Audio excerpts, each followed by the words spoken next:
10টা বাজি পাৰ হৈছিলে আৰু 11টামান বজাতেই ওলাই গ'ল। হাফ পেণ্ট এটা আৰু টি চাৰ্ট এটা পিন্ধি আছে, ওলাই গৈ তাৰপিছত মই 1টা বজাত আহি দেখিছোঁ সৰু ভায়েক আছে, ডাঙৰটো নাই।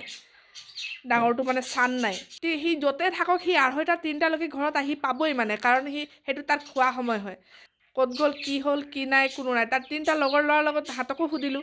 তাৰপিছত সিহঁতি গধূলি কৈছে যে চানটো আমাৰ লগত আছিলে, কিন্তু আমি মানা কৰিলোঁ, তোৰ মা গালি পাৰিব, আমি এঠাইত গৈ আছোঁ, তই যাব নালাগে বুলি ক'লে।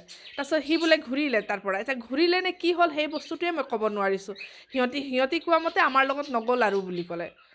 তাৰ নাম হৈছে সন্দীপন, স্কুলৰ নাম সন্দীপন তাঁতী। আমি ঘৰত চান বুলি মাতোঁ।